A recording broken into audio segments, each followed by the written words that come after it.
أعوذ بالله من الشيطان الرجيم بسم الله الرحمن الرحيم الحمد لله رب العالمين الصلاة والسلام عليك يا رسول الله. With the help of Allah, inshallah, this is a podcast called Deen of an Old Woman. So here it goes. The normal cycle of life goes like this. We are born and then we evolve into babies and then toddlers, and then we transit into childhood. We explore the world as a child, and as we grow older, we are familiar with the world, and then the understanding of right and wrong, it's created within us. It's here we struggle with interacting with the world, because the fitra, the natural or inclination within us, normally makes us gravitate towards what's right. But the society tells us otherwise. We have to become responsible adults. But unfortunately, the society we live in, it teaches us a materialism and all about the ego, about me. And we struggle with that. We gradually turn into old age, and then we return back to our Creator again. That's the drama of this life. But what's really important for us to remember, that why did Allah grant us this life? Why did He create us? What are we doing here? And the answer is simple, is to know Allah. We human beings are very fortunate that we're given the perception, the tools to know our Creator. It's a great privilege and honor to know the magnificent and the King and the owner and the Creator of all creation. All of the creation know Allah, but man has a potential to know Allah and to display Allah's attributes. Allah tells us in the Quran that He has 99 attributes. And then we as human beings adorn ourselves with those attributes. Attributes of beauty, compassion, justice, truth. Because it's then, when we acquire those attributes, we create a beautiful picture of life. We are all born artists, and it depends what kind of picture we paint. Ultimately, that picture will accompany us throughout our life until the hereafter. And it's there that Allah will judge how beautiful that picture we created. The picture is created with our action and with our words, with our perception to the world and how we interact with the world. It is up to individual how we navigate through this world. Allah in His mercy sent revelation down for humankind so that we are not lost. We have a clear compass, a clear guidance to direct us what's right. Life is full of choices. The minute we wake up, we have to make choices, we have to make decisions. Once we have that compass, that guidance of the revelation, the Quran, we can make correct choices. That's why for a Muslim, it's recommended that we read the Quran first thing in the morning. So it orients us towards what's right and how we should navigate through the life. In an ideal world or in an Islamic society, the child is introduced to Allah the minute he or she is born by the call to prayer, to ensure the child that he has come into this world, but if he continues having a relationship with his or her Creator, he will have a peaceful life. As you know, Islam means peace and security, and we all are seeking the same thing. We might be taking different paths, but ultimately we all want safe peace and security. When the child is a little older, the parents play an active part in upbringing the child. And it teaches the child, and they teach the child, that Allah is the only true reality.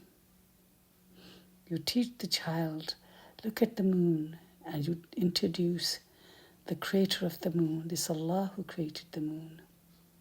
So you instill these ideas, you lay the foundation of the correct way of viewing the world to a child.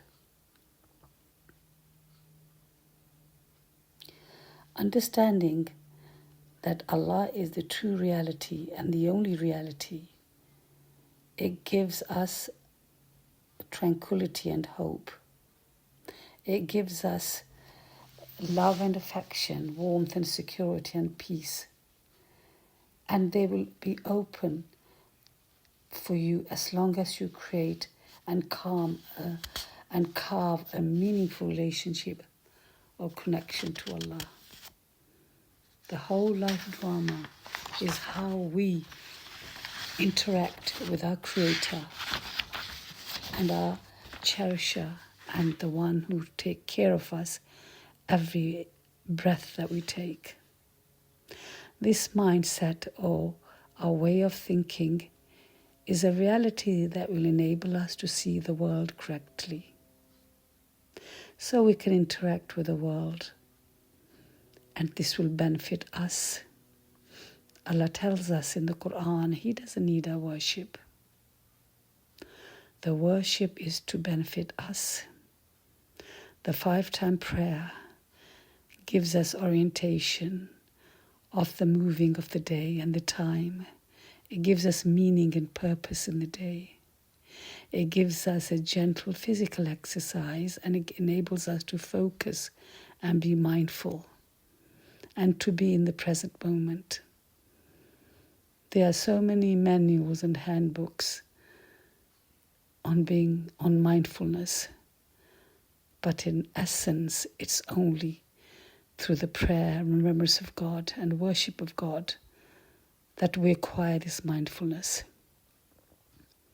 No matter how many challenges we have in the day, but when we come and stand on the prayer mat and submit ourselves to our Creator, tranquility and peace descends from the sky into the heart. After the prayer, you feel much invigorated and much more motivated and activated to deal with the challenges. The prayer is only a benefit for us. All the negative feelings, the emotions, the thinking we carry in our mind, when we prostrate, when we place that forehead on the ground, all the negativity leaves us, it goes into the earth. And positivity descends from the sky into our deep heart. Prayer has many, many benefits. There are too many to number now, but the main one is that it gives us focus and meaning and purpose in our life. When we pray, God teaches us to prioritize our life. And you know, that is the most important thing, that we prioritize, that we don't take irrelevant thing and make them something important. Prioritizing means, first of all, putting Allah in the center of our lives, obeying His commandments, The 5 pillars, fulfilling the 5 pillars of Islam. Being a good human being, compassionate and kind to all His creation. Allah created us a Khalifa. Allah created us His representative. We work with Allah to produce goodness, beauty and truth in this world. Allah tells us He has created a mizan, an order in the universe, that it functions perfectly, accurately. It has a fine balance. Allah wants us to internalize that balance and that order internally, so that our emotions and our spiritual being becomes in a balance, and that we don't go to any extremes. Allah loves all of us very much. It is through prayer and remembrance of God and through gratitude that we come to recognize this love. Allah's love is all around us. Allah is with us at every second. Allah tells us He's closer to us than our jugular vein. It's the awareness that we have to acquire. It's the awareness that we have to acquire and not be distracted with trinket and this glitter of this world. There's no harm in living a better life, a beautiful life, a life of opportunity and chance. But we have to remember that ultimately, whatever we are doing, we are sending it for akhirah, for life after death. We are creating our new self there. Allah created this world, but He gave us the ability to create ourselves in the other world, but by our actions, by our deeds, and by our words. The more beautiful, just and truthful our actions are, the more beautiful selves is being created in the other realm, which we'll all experience, because that will occur after death. This journey of life, with all its challenges, and our response to the challenges should be perceived through being aware and conscious of Allah. We are here in this world to become perfect human beings. We are born perfect, but then God gives us free choice to acquire perfection or to acquire ugliness and destruction and corruption and doom. The choice is ours. The more mature the soul is, the more attached the soul is, the more the soul has prioritized its Creator, and it has internalized and has realized that Allah is the only one worthy of worship. Allah is the Creator, Sustainer, Maintainer, Cherisher, Benefactor, and Beloved. Allah loves us 70 times more than a mother loves the child. It's up to us to wake up to that reality. To wake up to the reality of how much Allah loves us. Allah takes care of our every need, much more than any other being. We were with Allah before we were born. Allah is with us in this earthly journey. Allah will be with us at death. Allah will be with us in the grave. And Allah will be with us in Barzakh. And then finally, on the Day of Judgment, Allah will be with us. And final destination is either paradise or hell. And Allah has given us the choice to choose which direction we want to go. Allah tells us many times in the Quran, this life is a test. He wants to test us. Which among us are the best in deeds, in action, and in words? And it's a small life, it's 60, 70 years to gain eternal bliss, which will go on forever and ever. But the choice is ours. And it's very important to remind ourselves. And the best reminder is the Quran.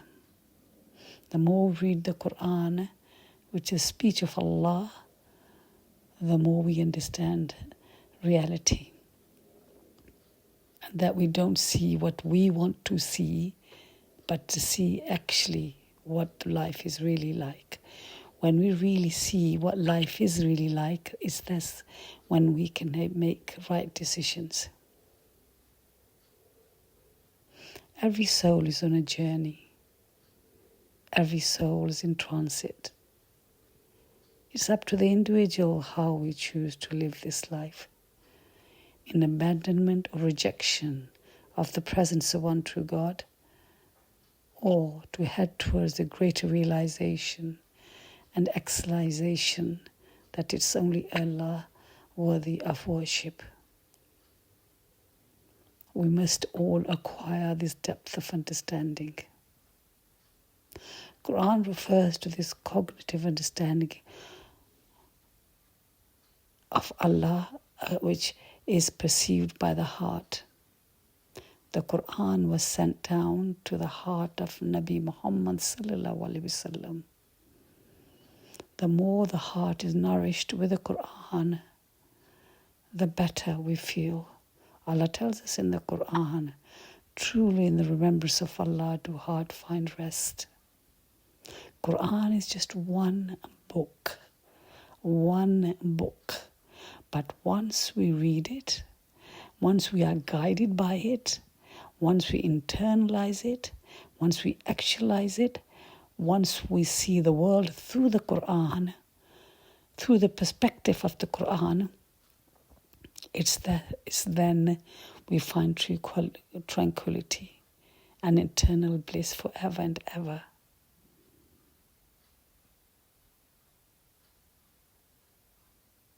Allah tells us in the Quran that we must acquire taqwa. Taqwa translates as just being conscious of God. Be conscious of God at all time and worship Allah. Ibadah, to live by ibadah and to do halal things and to live halal life and to make intention that we are here for the sake of Allah, seeking nearness to Him.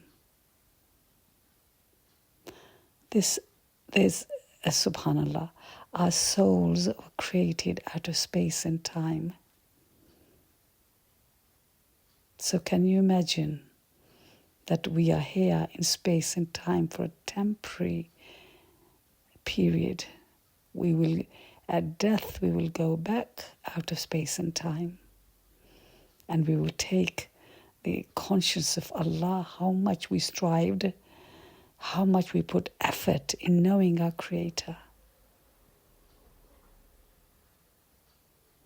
Allah tells us the reality that if we don't obey Him, then our enemy, which is the shaitan and the devil, will eventually destroy us.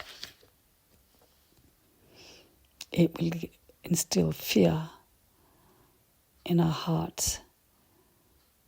It will never let us have peace. We'll be full of anxiety and depression. So it's really important that we get our act together. Every breath we take is making us physically closer, returning towards Allah. Doesn't it only follow that we should be conscious of Him in all aspects of our lives? Everything is controlled, directed, maintained by Allah. And we must develop that mindset. So, in conclusion,